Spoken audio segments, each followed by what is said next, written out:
یعنی ہمارے لوگ شارٹ کٹ کو زیادہ استعمال کرتے ہیں اور محنت سے جی چراتے ہیں، جس کی وجہ سے یہ صورتحال پیدا ہو جاتی ہے۔ پھر نمبر 6 پہ آتا ہے فضول خرچی۔ اب فضول خرچیوں میں ہم دیکھیں تو جتنے لگژری آئٹم ہیں، وہ جن کے پاس دولت ہے وہ بے تحاشا دولت ہے، اور وہ لگژری آئٹمز لے لیتے ہیں۔ ان کی دیکھا دیکھی جن کے پاس وسائل نہیں ہوتے وہ لوگ بھی جو ہے وہ ان کی طرف راغب ہو کے تو اپنے وسائل سے زیادہ یہ چیزیں خرید کر مسائل کا شکار ہو جاتے ہیں۔ اب اس میں بڑی بڑی گاڑیاں، بے تحاشا میک اپ کے سامان، اور اس طرح سے بہت ساری ایسی چیزیں جن کی ضرورت نہیں ہوتی، لوگ ان کی طرف راغب ہو کے وہ لے لیتے ہیں۔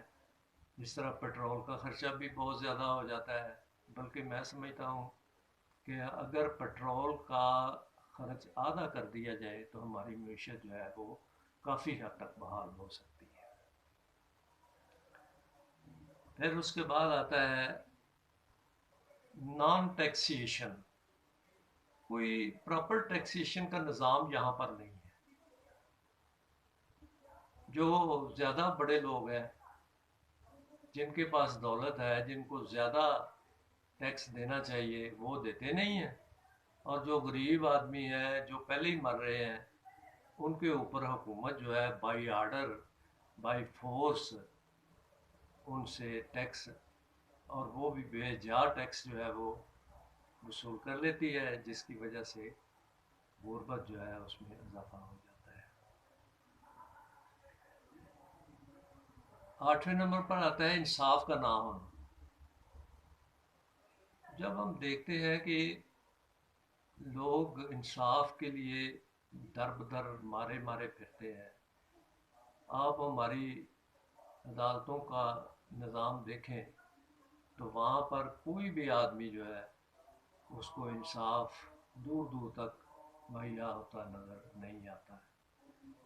اس نظام کی خرابی کی وجہ سے بہت سارے مسائل جنم لیتے ہیں، اور بالآخر ملک جو ہے اس میں بد امنی، بد انتظامی اور یہ ناانصافی جو ہے وہ بیر اجماع لیتی ہے، جس کا نتیجہ یہ ہوتا ہے کہ لوگ غربت کی طرف چلے جاتے ہیں۔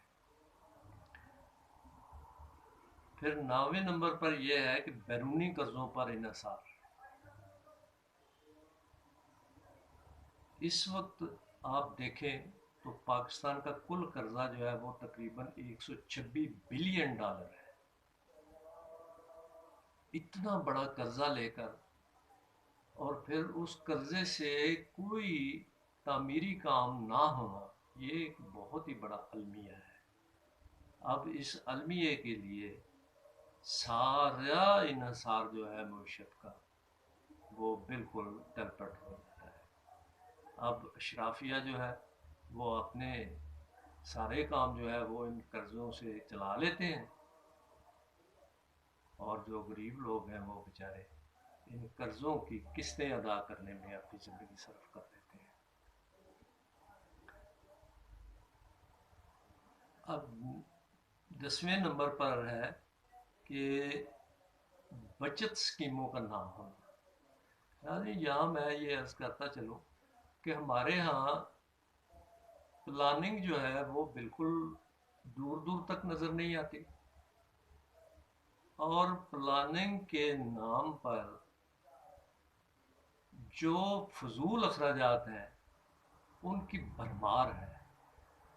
مجھے تھوڑا سا اس بارے میں کھل کر بات کرنے کے لیے تھوڑا وقت چاہیے کہ جن جن چیزوں کے اوپر ہمیں فوکس کرنا چاہیے، مثلا ہمارے ڈٹرمیننٹس ہیں، ان ڈٹرمیننٹس کو ہم کس طرح اچیو کر سکتے ہیں، یہ بالکل ہی ہمارے پاس ناپید ہے۔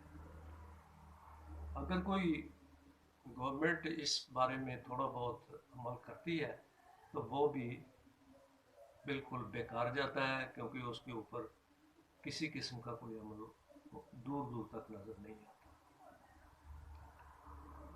اب اس کے بعد بچت اسکیمیں جو ہیں وہ کوئی بھی گورنمنٹ جب اسکیمیں اس طرح کی شروع کرتی ہے کہ شہری جو ہے ان میں انشورنس مختلف قسم کی ہو اور کمپنیاں جو ہے وہ اپنا کام کریں اور لوگوں کو فیسیلیٹیٹ کریں، یہاں پر یہ چیز جو ہے یہ بالکل ہی ناپید ہے۔ اور اگر ہے بھی تو چند ایک وہ بوتا خور قسم کے لوگ جو ہیں انہوں نے اپنے اپنے انٹرسٹ کے مطابق یہ چیزیں بنائی ہیں جو کہ اس ملک کے لیے کوئی اچھا شگون ثابت نہیں ہوئی۔ تو بچت اسکیموں کا نہ ہونا اس غربت کے لیے ایک بہت بڑی مین وجہ ہے۔ پھر اس کے بعد ہے 11 نمبر پر بنیادی ضرورتوں کا پورا نہ ہونا۔ آپ دیکھیں کہ لوگ روٹی کپڑا اور مکان کے چکر میں ہی ساری زندگی گزار دیتے ہیں اور کوئی خوشحالی ان کی زندگی میں نہیں آتی ہے جب تک یہ بنیادی ضروریات جو کہ حکومت کا اور کسی ریاست کا بنیادی فرض ہوتا ہے کہ وہ اپنے شہریوں کو یہ فیسیلیٹیٹ کرے، یعنی اس کا وجود ہی اس لیے ہوتا ہے کہ وہ اپنے شہریوں کو روٹی کپڑا اور مکان دے، مگر یہاں نعرے لگتے ہیں لیکن عمل نہیں ہوتا، جس کا نتیجہ یہ ہوتا ہے کہ لوگ جو ہے غریب سے غریب تر ہو جاتے ہیں۔